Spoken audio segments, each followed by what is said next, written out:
बात है 25 मिनट मेरे को भी टाइम काटना है। इस टाइम काटने को मतलब मैं ये कह दूं कि मैं 25 मिनट में एक कवि हो गया तो मैं कवि कहाँ से हो जाऊं। छल छिद्र कपट दुनिया भर के राग द्वेष तो हमारे अंदर भरे हुए पड़े हुए हैं और हम यहाँ गुरुदेव के सामने ऐसी बड़ी बड़ी बातें करें। मैं तो आज इनके दर्शन तक करने के लिए नहीं गया यार, कैसे दर्शन करे। पैसे के लिए तो रात भर रोते फिर रहे हमने, कहाँ से मतलब बहुत अच्छे। अभी सबके गुरुजी गुरुजी गुरुजी कर रहे हो और अभी गुरुदेव कहते हैं कि इनके 5-5 हजार सबके कम कर दो। तो 2 मिनट में उंगला चल गया। इनके मुंह बजरंगबली जैसे हो जाए, क्या बात कर रहे हो आप। और दबाव देके गुरुजी को बिठा रहे हैं यहाँ, बोले गुरुजी बैठो हमारी कविता सुनो। और गुरुजी से कह रहे हैं कि गुरुजी ब्रह्म योगी है, महर्षि है, जैसे गुरुजी को मालूम ही नहीं कि हम क्या है। देख लो अब आप आगे क्या जमाना आ गया। मैं ऐसे जमाने को भैया मैं थोड़ा खरा बोला आदमी हूँ, हम मालवे में रहते हैं तो जो होता है वही कहते हैं। अब क्या है कि यार संस्कृति के अंदर क्या है मेरे भाई के, अब मोई भरोस भा हनुमंता। अब थोड़ी देर के लिए मेरे को 15-20 मिनट का समय आप दे दीजिए। तपन जी यहाँ पे नहीं है तो कोई बात नहीं है, तपन जी को दूसरे जो लोग हैं वो बता देंगे कि जानी बैरागी ने अच्छा पढ़ा था और इसने खूब मजे दिया। हमारे अंशुल भैया यहाँ पर बैठे हुए हैं और श्रद्धेय गुरुदेव। जोर से आवाज बोलने से क्या हो जाएगा, जोर से बोलने से आदमी धीरे धीरे बोल के भी 10 साल तक देश का प्रधानमंत्री रह लिया मनमोहन सिंह जी। आप धीरे बोल करके भी बहुत कुछ कर सकते हो, कोई जोर से बोलना जरूरी नहीं है। लोगों ने तो बोला ही नहीं, मौन धारण करके इस सृष्टि से उत्सर्ग कर गए और मौन में उन्होंने अपने आप का मोक्ष प्राप्त कर लिया। कोई जरूरी है कि जोर से बोलना, आप धीरे बोल के भी काम कर सकते हो, आप चुप बोल कर भी काम कर सकते हो, आप इशारे में भी सारे काम कर सकते हो, आप अपने सारे काम अपने हिसाब से कर सकते हो। ऐसा कोई जरूरी नहीं, ये सारे सिस्टम की कोई आवश्यकता नहीं। सारे मित्रों ने बहुत अच्छा कविता पाठ किया, मैं सबको प्रणाम करता हूँ। बेटी देश के अंदर एक बड़ी समस्या, सारे लोगों ने बेटी को लेकर के गीत पढ़े। हमारे सुदीप भाई का भी श्रेष्ठ गीत था। गुरुदेव मैं आपके चरणों में एक मूर्ख अज्ञानी, मैं आपकी से नजर भी मिलाने जैसी मेरी तो क्षमता ही नहीं, बीमार हूँ। बड़ी मुश्किल से मुझे पता चला कि आज यहाँ पे कवि सम्मेलन था। सबको पता था देश में बहुत कवि सम्मेलन थे, आपके दर्शन के मुझे सौभाग्य मिल गए। आप ऐसा कि मेरे साथ ऐसा मत करना कि 5,000 कम करो, ऐसा कुछ भी नहीं है। एक बात ऐसा ही है तो ऐसा ही चलते हैं, सामान्य सी बातें, ऐसा कुछ नहीं। ये माता बहनें और बेटियों के साथ इतनी आफत पड़ गई, बेटियों के साथ इतनी आफत पड़ गई। यार मैं आपके बीच में एक बात कहना चाहता हूँ, आज से 17 लाख वर्ष पहले आज हम जिस तिथि में जी रहे हैं, आज सृष्टि का पहला आदि कवि महर्षि वाल्मीकि की जयंती है, जो उनका आज इस धरती के ऊपर उनका अवतरण दिवस हुआ। महर्षि वाल्मीकि ने 17 लाख वर्ष पहले जो लिखा, उन्होंने दुनिया में पहली आचार संहिता लगाई महर्षि वाल्मीकि ने। और आचार संहिता लगा करके उन्होंने कहा कि पृथ्वी के ऊपर पहली बार भगवान श्री राम के छोटे अनुज लक्ष्मण जी ने अपनी तरकस में से एक तीर निकाला और तीर निकाल करके जो रेखा खींची और रेखा को खींचते हुए उन्होंने कहा कि हे माता भगवती महाभागी सीता माता, आप बस इस लक्ष्मण की रेखा को पार मत करना। दुनिया के किसी रावण में ताकत नहीं है जो आपको छू भी सके। मेरी हिंदुस्तान की बहन बेटियों से यह प्रार्थना है कि आप अपनी रेखा के अंदर, दुनिया के अंदर ऐसा कोई अमूल नहीं जो आपको छू सके। जानी बोलो भैया जल्दी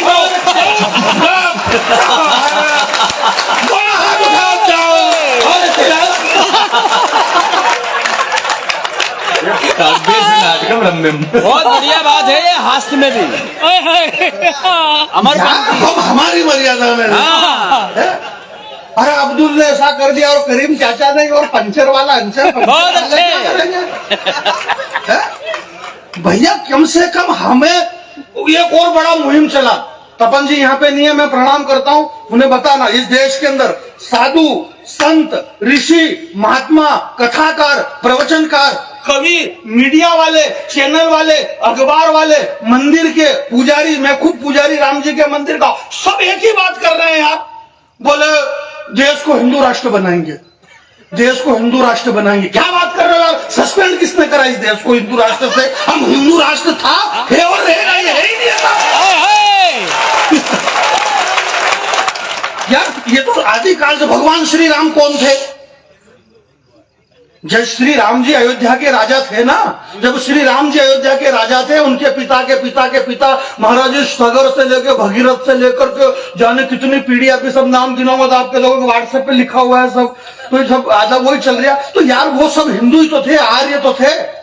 ये दुनिया, ये हिंदुस्तान, यार छोटी सी बात पे बहस कर रहे हैं आप, क्या बातें कर रहे हो? ऐसा कुछ भी नहीं है मेरे भाई। मेरा आपसे ये निवेदन है कि भूल करके भी चली मत जाना तू अकेले में।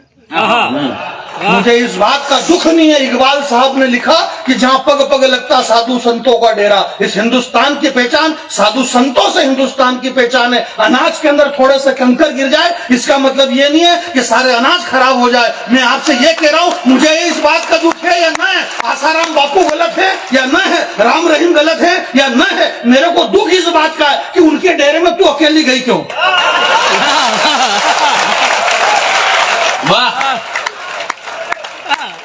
गुरु किसी का छोटा नहीं होता। बहुत अच्छे। अरे बहुत अच्छे कि आसाराम बापू भी किसी के गुरु हैं, राम रहीम भी किसी के गुरु हैं, हमारे गुरु जी हमारे गुरु हैं। गुरु सबके गुरु महान होते हैं, गुरु सबके बड़े होते हैं, गुरु किसी के छोटे नहीं होते, गुरु सबके बड़े होते हैं। गुरु के सामने सृष्टि का नियंता भगवान श्री राम के स्वयं पिता महाराजा दशरथ जब चिंता से घिर गए, जब कुछ भी नहीं दिखा, तो चक्रवर्ती सम्राट जिसकी तरकसों के तीर से जो दिशा भेदने वाला पहला चक्रवर्ती सम्राट, जिसे जब कुछ नहीं दिखा, चारों तरफ अंधेरा दिखने लगा, तो सबसे पहले वो गुरु के सामने गया और गुरु के सामने जाकर के भगवान श्री राम के पिता कहते हैं कि नाथ सकल संपदा तुम्हारी, मैं सेवक समेत सुत नारी, ये सब कुछ प्रभु आपका है। हे गुरुदेव आपका है। गुरु वो शक्ति है मेरे भाई, गुरु है तो सब कुछ है।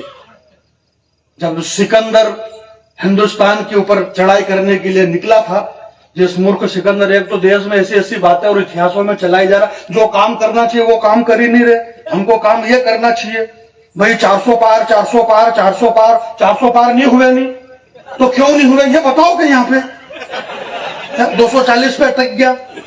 किसान की कविता पढ़ने से क्या होगा? किसान की कविता है, किसान का दान का सोयाबीन 5000 पार करो ना, अब कम से कम यार।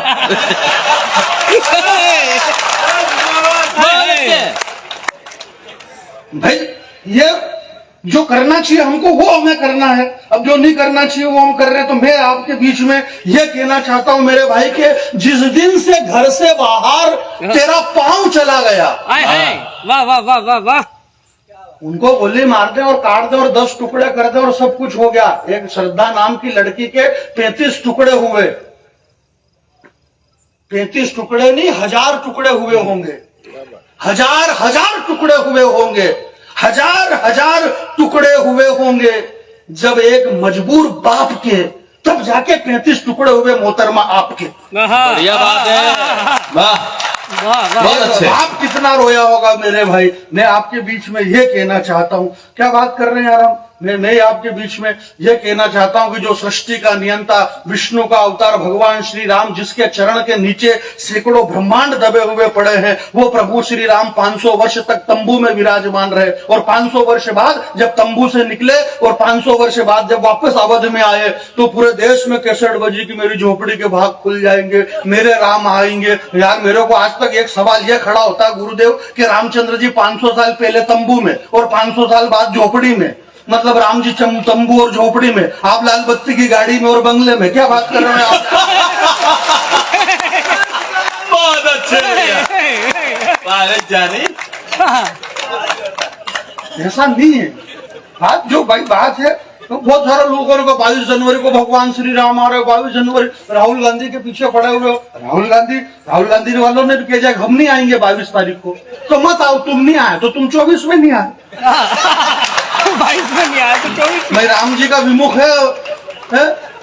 राम विमुख असहाल तुम्हारा, राम विमुख असहाल तुम्हारा, असहाल तुम्हारा। राम के विमुख अगर जाओगे तो हाल तो यही होगा कि खानदान में कोई पानी देने वाला भी नहीं मिला उस रावण का, क्योंकि वो राम के विमुख में चला गया। तो राम को तो रीझ भजो या खींच, उल्टो सुल्टो भीमी घुरे उगे बीज। राम को आप अच्छे मन से भजो, बुरे मन से भजो, राम को भजना है। जिन लोगों ने, मूर्खों ने ये कहा कि अयोध्या में राम मंदिर के बनाने से क्या देश की बेरोजगारी खत्म हो जाएगी, क्या लोगों को रोजगार मिलेगा, ये बात सही है कि बेरोजगारी बेरोजगारी खत्म नहीं होगी, परंतु ये बात भी सही है कि रोटी नहीं मिलेगी, परंतु जिसको रोटी की चिंता है वो अयोध्या में मंदिर के बाहर कटोरा लेके बैठे, उसको रोटी मिलेगी क्या?